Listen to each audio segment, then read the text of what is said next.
Let me tell you of the days of high adventure.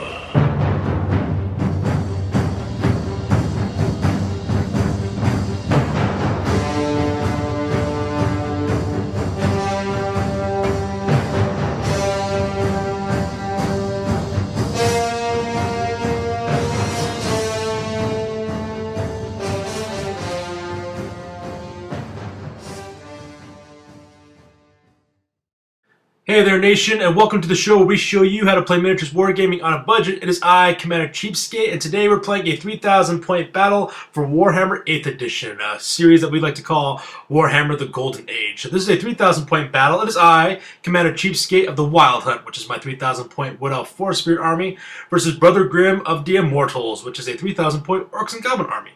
So let's see what happens when 3,000 points of Forest Spirits clash with 3,000 points of Orcs and Goblins. Mother Nature is a serial killer. No one's better, more creative. Alright, so let's talk about the Wild Hunt, which is my 3,000 foot Wood Elf Forest Spirit army. For my lords and heroes, I have Durthu, the eldest of ancients, followed by Coadil, the Treeman Ancient. He has a level 4 upgrade for wizards, as well as the Stringle Roots. And then finally, my last hero choice is Dryka, the Briar Maven of Woe. And I like her because of her Rouse to War special rule. For our core choices, we have one unit of 12 Dryads, the Branch Nif, another unit of Dryads, which is 11 Dryads this time with another Branch Nif, and then we have 4 units of 10 Dryads apiece, each equipped with a Branch Nif on those as well. Our special choices is one massive unit of 12 Treekin, and then for our rare choices we have Sternbark, he is a tree man with a Stringle Roots upgrade, and finally we have Kathan Har, who is a Forest Dragon. And that brings our grand total to 3,008 points. The age of men is over. The time of the Orc has come. Alright, up next is the Immortals, which is an Orcs and Goblins army. For our Lord and Heroes choices, Brother Grimm chose Grimgor the Ironhide, the Incarnate of Beasts. So he decided to use Grimgor Ironhide from the End Times rules, and that guy is a beast. Next we have Ruga the Stunty Flare, who is a Savage Orc Great Shaman with a level 4 upgrade, Fencer's Blades, Talisman of Endurance, and Crown of Command. Next comes the Shrieking Shroomhead. He is a Night Goblin Shaman with a level 2 upgrade, the Terrifying Mask of E, and a Dispel Scroll. And then finally we have Makita the Fang, which is a Goblin Big Boss with a great weapon, light armor, shield, battle standard bearer upgrade, and the Spider Banner. Next comes Brother Grimm's core choices. He had a unit called the Ludas, which is a 38 unit of Night Goblins with full command, netters, short bows, 3 fanatics. Next comes the Backstabbers, which is a unit of 20 Night Goblins with short bows and 3 fanatics. Next comes those Sneaky Gits, which are another unit of 20 Night Goblins with short bows and fanatics. Next come the War Boys, which is 30 Night Orc Boys with full command, shields, Biggins upgrade, and the standard discipline. And for his special choice, he has one massive unit of 38 Black Orcs called the Immortals, which is Grimcor's little special unit. They have full command, shields, the Immortals upgrade, and a Batter of Swiftness. And then for our rare choices, he has the Kamikaze Boys, which is 2 Goblin Doom Divers, and finally Undead Fred and the Loon, which is a Giant, for a grand total of 3,003 points.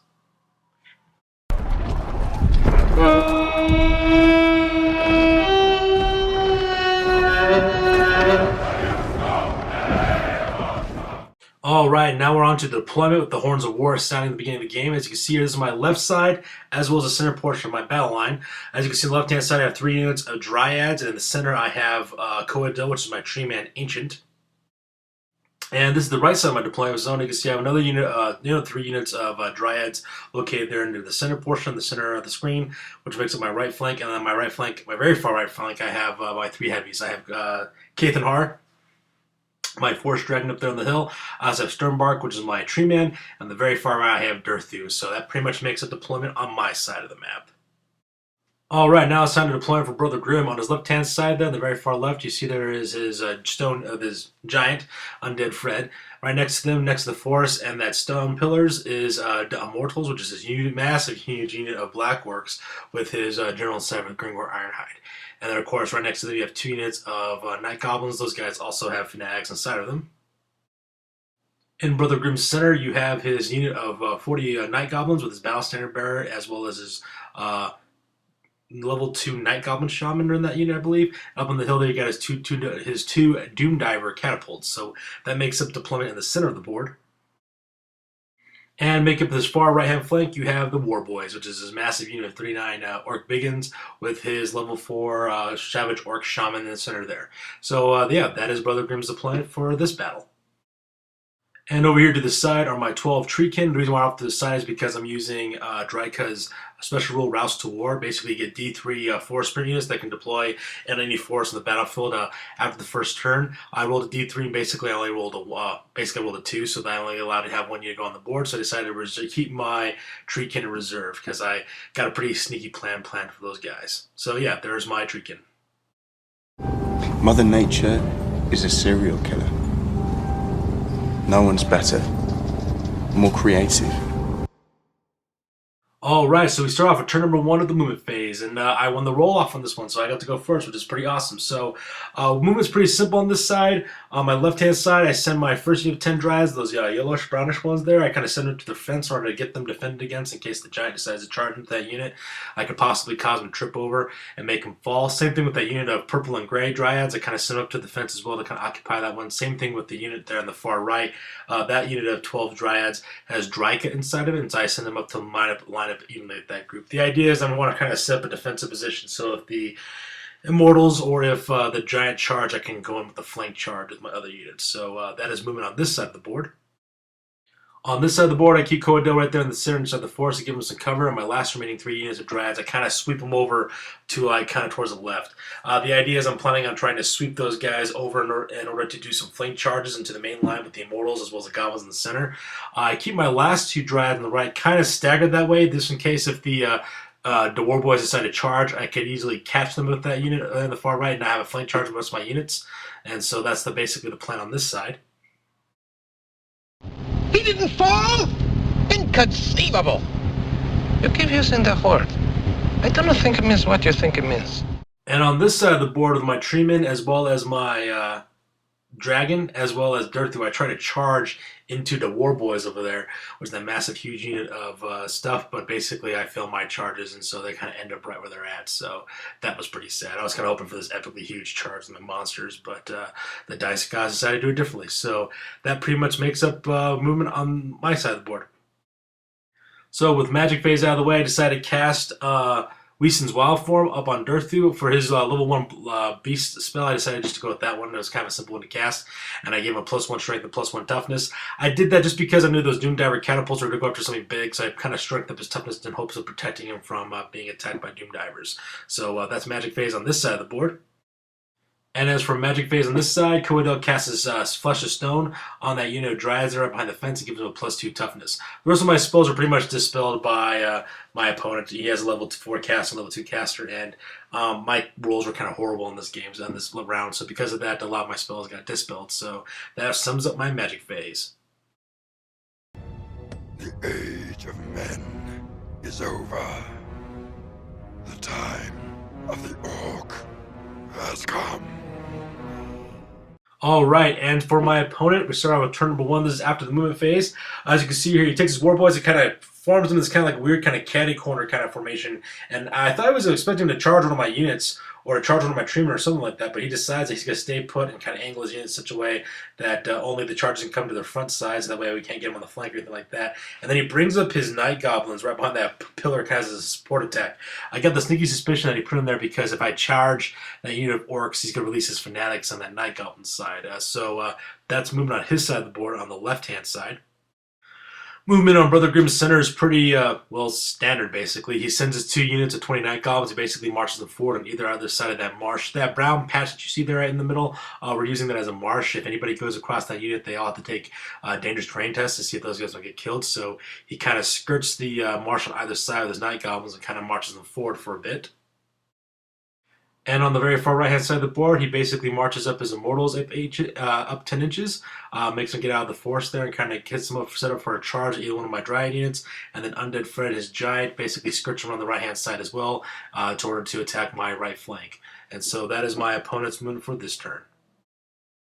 My opponent then goes on to his magic phase, and basically when he rolls his 2 dice, he gets 3. He gets a 2 and a 1, so his magic phase is pointless. The poor guy, he tries to cast, I think he tries to cast the Locus of Garan, which is that special spell, balance spell that Gringor Ironhide has that gives everyone +1 strength and +1 toughness within 12 inches, but I managed to dispel that one, so his magic phase is a wash. And since magic phase is over, we go to the shooting phase. This is my boomstick! Alright, with moving out of the way, my opponent goes with his shooting phase, and he opens up with both of his Doomdiver catapults and tries to hit Durthu. The first shot basically misses way off course. There's no way he can correct, so basically his Doomdiver shot goes normal with that one. On his second Doomdiver shot, he managed to hit both Durthu as well as Sternbark, my tree man.